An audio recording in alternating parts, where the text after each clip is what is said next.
Greetings and salutations, fellow humans. This is JD. This is T. This is Tea with JD. Today's Tea with JD is brought to you by Adagio Honeybush Tea. It's actually very nice. I ordered a sampler. I still have to tell you about that story one day, and how social media got me into contact with this company. At least the first teas that I've tried are pretty nice. But that's random, and that's away from the point. What is the point of this video? A good friend of mine, Walking Casino, has issued basically the Walking Casino challenge. He sent me 10 questions, 10 questions, so here are my 10 answers. First off, why do you think writers have such an affinity for coffee and or tea? I think just, liquid inspiration is definitely up there for us writers, or for people in general. I don't think it's something exclusive to writers. But, think of it this way. At least it's tea or coffee and not alcohol. I think Hemingway and Bukowski and Poe did us a solid with that experience. And to me, I think everyone's fascination with tea is different and for different reasons. I actually discovered my love for tea due to health reasons. I got gastroenteritis a couple of years back. It was really bad because I was drinking way too much coffee because it was free at the ad agency I was working at, and I got sick. I got really sick.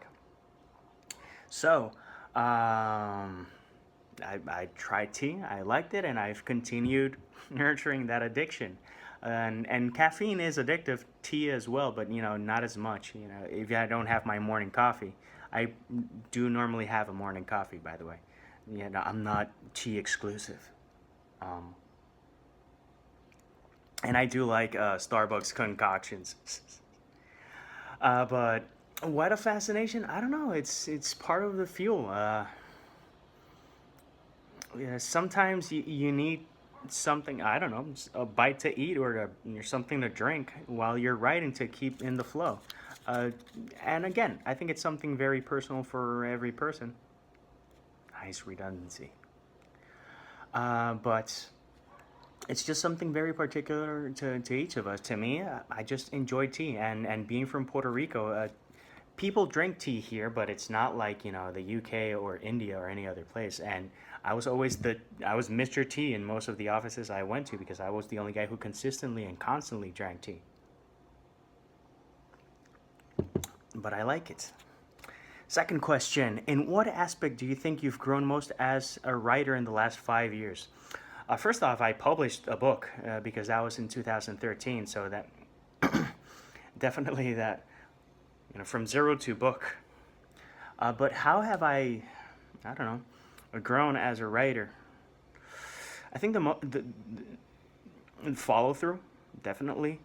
Finishing a project. I've learned how to finish more projects and being more comfortable and less self-conscious about myself. If there's a typo, I'll fix it. And I think I've gotten better in seeing the story, fully seeing the story, and where I'm gonna go with it, and just go head on, but still be flexible enough to accept the randomness.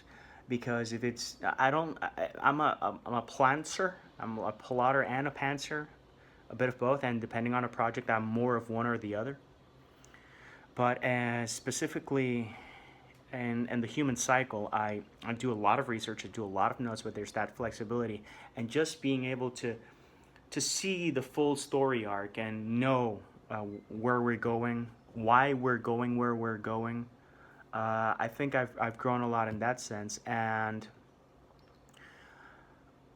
I've learned to make sentences. They don't have to be as long. I can do a very, very long sentence, but I can also, I've been fortunate enough to be able to write shorter sentences that pack a punch.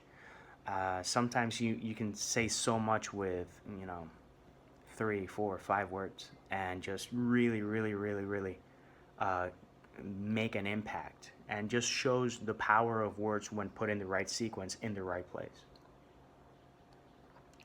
And also variety. I think I've grown a lot in that sense. I'm not just a guy who wrote a sci-fi fantasy book that has vampires. I'm one who wrote 2 in the series.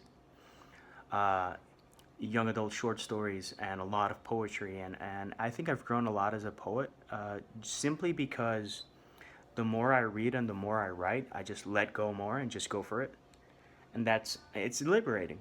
And I think just, if people like it, great. If people don't like it, great. And I've also grown that way. Obviously, you want everyone to like it, but if people don't like it, that's completely fine. And I've grown more comfortable with that, and I think just more comfortable in my author skin. We can say that. Question number 3. Who was your favorite superhero as a child, and has that changed? My favorite superhero as a child would have probably been Batman, and also Kirohua from the Bloodsword Jade Man comics. I know it's kung fu, but still, he was like a superhero. I think those two, Batman is still there, Hero is still there. I've always, the things that the people that I loved as a child, the characters I loved as a child, they still stick with me. I'm still a huge fan of Wolverine and the complexities. And the thing is that I've grown to appreciate what they've done with Wolverine, even though I don't read X-Men constantly. I like Superman, but I was never a die-hard Superman fan. I liked other superheroes, but I was never die-hard. Um, but Batman was always there, and it's always fascinated me. I think he's a really complex character, and I like the variety of storylines that they do with Batman, and that the writing is on point. The best villains are in Batman, and that is my opinion. But just look at the lineup: Joker, Riddler, uh, Bane, and some of the more obscure. If you look at the more obscure, man, Scarecrow is not. It is one of the main villains, but still, he's not like the Joker. He hasn't been around all the time. And the Penguin, I think it's an interesting character because he used to be very, very cartoonish, and they've drawn him really dark, and like really dark. And I think that's also cool, that the flexibility that those characters have. But still, as a superhero, I like that Batman is real, and that he uses his money to get toys to fight crime. So I'd love for all the billionaires to do that. I think we live in a better place, even though there would be more vigilantes, and I'm not sure that's such a good thing. And also, Batman took care not to destroy a city while saving it. Um, what aspect of writing is the most difficult for me? I think just finding the time, and lately it's been the energy. I hit it pretty hard this year, and especially February, March, April, and May were really intense. And I've kind of taken June a lot slower, and I had to, because I went really hard to finish and publish all the works. And I've taken a couple of weeks to go slower. But I'm pretty much next week, kid gloves are off, and I'm gonna get a medical approval to go full out all again. So yeah, time and energy. Yeah, I've always enjoyed delving deeper into what's within me in my writing, so I don't think that's an issue. Editing is probably the toughest, because being self-conscious when you see a mistake or something that doesn't tie in, I recognize that I've been brutal with myself, and I've grown better with that. But still, that is one of the biggest challenges: seeing a mistake and just taking a breath and correcting it, and accepting that if there's a mistake, I'm human, only human at that.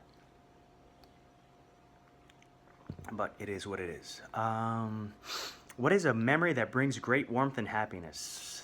Wow, man, it's like so many. And to me, warmth and happiness are two different things. If I think warmth, man, I tend to think about my dogs, and just having a conversation with your dog, and them looking at you, and they kind of get you. They don't understand perfectly, because vocabulary is a bit limited, but they get you.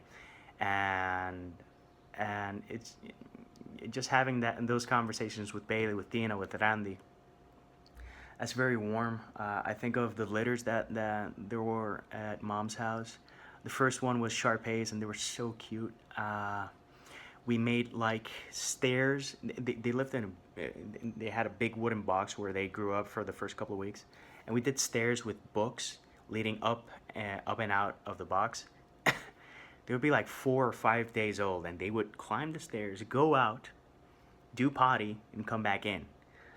The Basset Hounds were as not as disciplined, to say the least. And I love all of the dogs, but those Shar-Pei puppies were just adorable, and you just grabbed them, and they had so many folds, and they were so sweet and so lovable. And with the litter of the Basset Hounds, it's just laying down on the floor and having 9 puppies assault you is awesome. Is awesome. Other thoughts that bring me happiness, thinking about my wedding day and that first dance, and times that I've spent with my wife. So many memories with Mom. When me and Mom used to smoke cigarettes, and we both quit. She quit later after me, but we would down a carton, not a carton, a pack of cigarettes and a bottle of wine, just having great conversations. We've dropped the cigarettes, and we do keep the wine, and not a full bottle, but the conversation is still there, and just having a good conversation with Mom is always wonderful. Going to surf with my brothers, that's awesome. Especially with my middle brother, I think we've surfed a lot more, and we've had more bro moments there. And with my oldest brother, I remember one time that I was at his house, and he plays the piano and the guitar, but he plays the piano a lot more, just beautifully. And he was playing the piano, and we jammed a bit. And it's weird that we don't jam more often, but it is what it is. And scheduling conflicts and lack of time, goes to that. But those are all great memories. And now I think of my dad. My dad passed away when I was 23, but of the positive memories, I remember him watching Ace Ventura, the first one, Pet Detective, and he laughed so. I still remember his laughter. It was so loud and so out of control and so out there, and he couldn't care. He just laughed, and I remember that laugh bout very fondly, and other different memories like that. I remember playing tennis with my grandfather. That was always awesome, and that brings a lot of happiness. And I've been blessed with many, many, many memories that they give me happiness, with my friends, with my family, with the dogs, surfing. So many good waves that I remember the wave, the specific wave. You surf hundreds of waves, but there's always like a couple that stand out. One really, really good barrel at my home spot, one huge air at another spot I go to. Times that I've done a big move in front of friends, and they're hooting and hollering.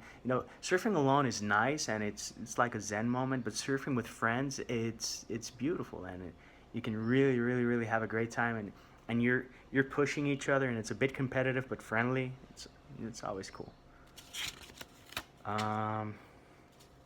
If I was given 10 million US dollars but had to spend it in a way that made people laugh, how would I spend it? Okay, instead of doing a typical answer, which for an atypical question, this is a weird question, but it's cool because it gets me thinking.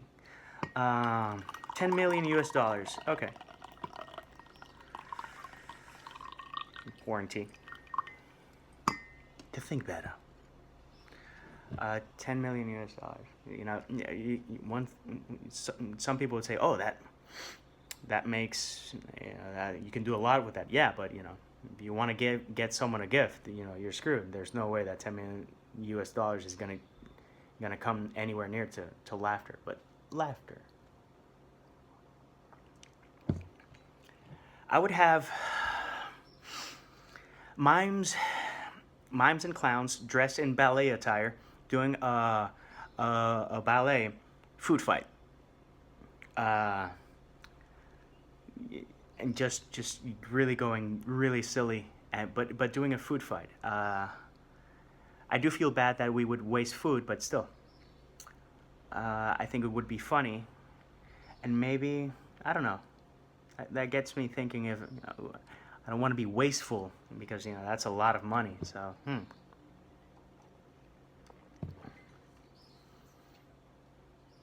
okay, just take those 10 million US dollars that I was going to use for a ballet that makes no sense and was going to be wasteful, and invest it in food to send to uh, right now Venezuela needs help.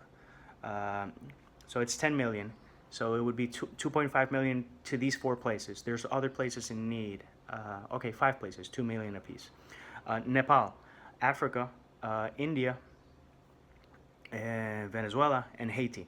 Those five places really need something to laugh, and they're not going to laugh, they're going to smile, but I'd rather invest that money in a smile and having people fed at least one day. And world peace. I know that's a beauty pageant answer, but you say it and then you don't want to be wasteful, and you see so many things that are wasteful nowadays. So many governments being wasteful that might as well use the money for good. Next question: is there a movie universe I'd especially like to hang out in? Wow.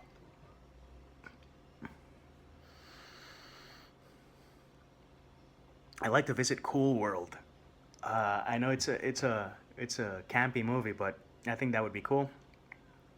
Cartoonland and in Roger Rabbit would also be fun. I'd love to visit the Care Bear uh, base in the clouds. I always dreamt of that. Obviously, I want to visit the Wizarding World. Um, and I'd like to hang out in all those places. Try to imagine to be in Middle Earth and have a seat at a table to have dinner with dwarves or with elves, or to compare that, and also to be able to go to a bed and breakfast at the Shire. All of that would be cool. Um, the worlds in Final Fantasy would be awesome. And I know they have a lot of conflict, but they're beautiful worlds, and I'd love to see more of the world, and that's part of the plan for the next couple of years. So instead of the movies, I'll see this 3D world. Yeah. Next question: have I ever written fan fiction? No, I have not written fan fiction. I do plan on writing fan fiction this year. I'm not gonna say which series, but if we chat, you might have a good idea of what I want to write. But I think before the year is over, I'm gonna write a short story fan fiction. Just for laughs. So let's see how that goes. But up to this moment, no, I have not written fan fiction. Um, I don't know why. I've just had other stuff on my mind. So next one. Without looking it up, how much can you tell me about Enver Hoxha, Hoxha?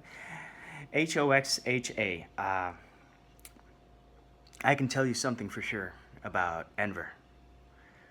I can't spell his or her name because I don't even have an idea if it's a woman or a man. And no offense to the person, I just never heard the name.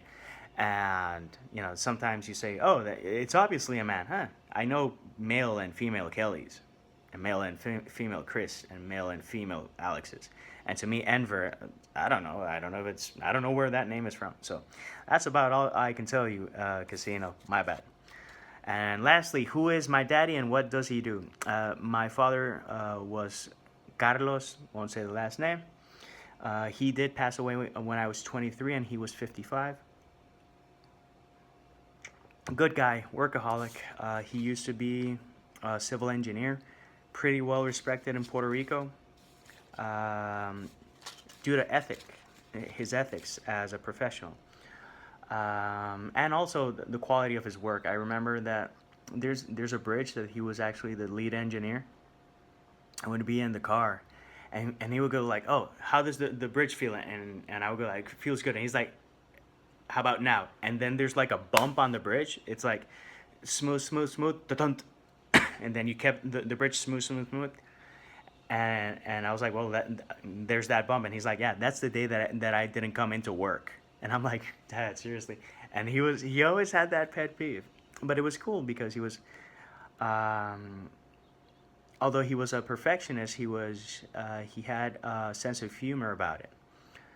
But yeah, he was a cool guy. I am sorry that he passed away before he could see all the stuff that I've done, and we could have had some really cool conversations. But even with the condition that afflicted him, the last years of his life, thanks to cancer, he actually opened up, and it was a life lesson. And still, in hindsight, I keep learning about Dad. But yeah, he was a cool guy. He had the best laugh. And he was a wordsmith when it came to talking smack in traffic. He was just a wordsmith. But yeah, cool guy. So those are the questions. This is 20 minutes long again. This is like my average, guys. Sorry, I'm gonna do shorter videos. For now, though, I did send Walking Casino his questions, so stick around and check his channel to see when he answers. I'm not gonna put the questions so they can be a surprise. But for now, peace, love, and Maki rolls.